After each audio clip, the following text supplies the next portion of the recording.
Assalamualaikum warahmatullahi wabarakatuh.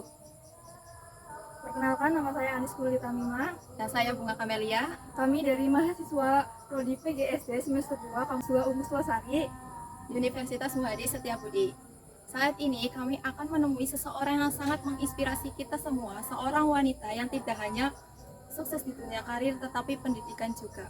Siapa dia? Ayo ikuti kami. Ayo guys, ikuti.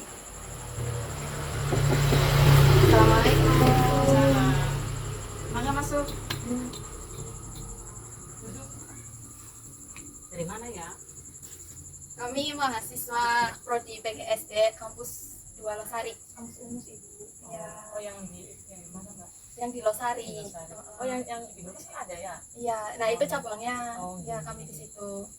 Nah, kebetulan kami di sini bersama Ibu Koida sebagai perintis bisnis pakaian yang semakin sukses ya guys, karena sudah berkembang begitu lama, dan beliau ini juga sebagai ahli gizi di Puskesmas Bojong Sari dan sekarang sedang menempuh pendidikan RPL Ilmu Gizi di Universitas Muhadi Setiabudi Kampus Pusat. Ibu, apa sih motivasi Ibu dalam membangun bisnis ini? Oh saya senang termotivasi karena dulu ibu saya itu kebetulan saya senang sekali kalau melihat ibu itu duit ya itu ternyata asiknya punya pedagang itu uang itu tiap hari, jadi dari situlah dari dulu saya termotivasi. Tapi walaupun saya termotivasi dengan itu, tapi tetap saya termotivasi juga, saya menuntut ilmu sehingga saya bisa dua-duanya itu saya bisa sejalan gitu. Karir sama pendidikan tuh harus maju terus gitu ya. Harus Berarti hobi dari kecil ya Bu? itu bukan dari kecil sih ya, mungkin dari SMP. Oh, Karena dulu dari saya SMP. SMP sering bantuin ibu, jadinya saya itu di situ saya senang sekali termotivasi. Emang sudah punya jiwa pembisnis gitu ya. Dari SMP. Nah, jadi layanan utama apa yang Ibu bisa tawarkan, terus ke siapa gitu, yang membedakan dengan pembisnis lain? Karena kan pakaian itu sudah banyak sekali ya Bu, pesaingnya juga banyak. Nah, bagaimana Ibu mengatasi hal itu? Oh iya, kebetulan kalau untuk sasaran, kebetulan saya itu sasarannya karyawan rumah sakit Walet sama Puskesmas Bojong Sari dan lingkungan sini.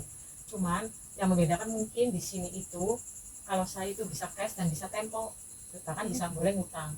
Kredit gitu ya. Kredit gitu, bisa tempo, bisa kredit, bisa cash juga bisa.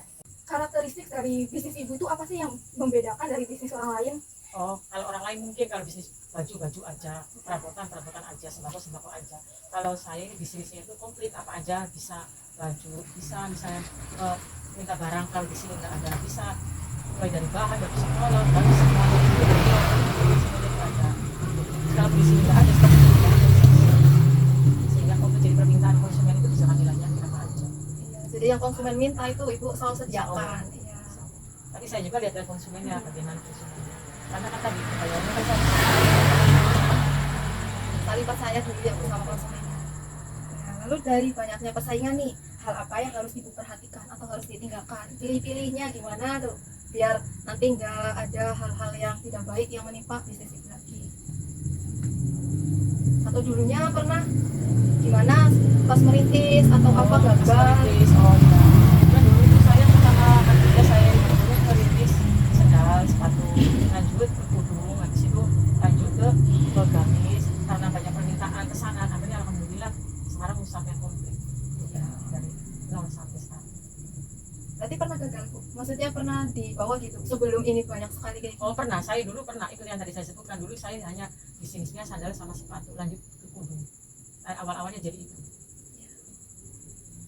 Ibu dalam membangun bisnis kan pernah dapat masalah tuh. Masalah apa sih yang Ibu pernah alamin yang buat Ibu tuh berkesan banget dalam menjalani bisnis ini? Ya kegagalan yang pernah saya alami, ya saya pernah di saat itu di ekonomi saya pribadi saya lagi ini ya lagi berkurang karena saya tadi ada tempo, utang dan cash, ada beberapa pelanggan yang nggak bayar sehingga kan saya tidak bisa belanja ya. Saya pernah ada Jadi modalnya berkurang gitu. modalnya berkurang.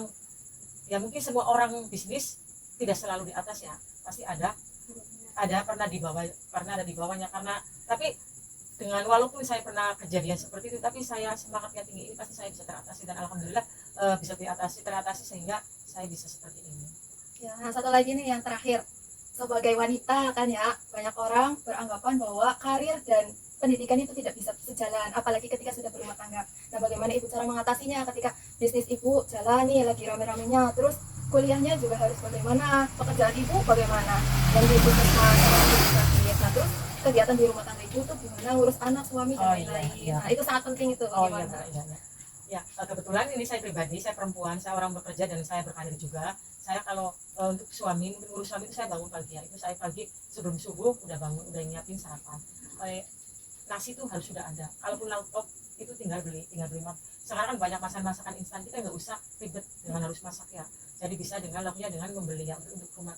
Dan untuk masalah kegiatan di rumah tangga di rumah itu kita menghandle dengan satu orang, seminggu sekali kita ada orang yang untuk cuci gosok 1 minggu ya.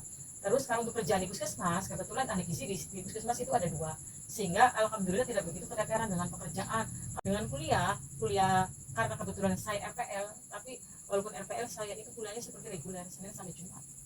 Nah di situ ada kalanya kalau emang saya harus itu mata kuliah yang emang benar-benar saya harus ikutin, saya ikutin. Tapi kalau emang bisa izin karena pekerjaan di kantor di puskesmas mungkin saya izin. Tapi kebanyakan selama ini alhamdulillah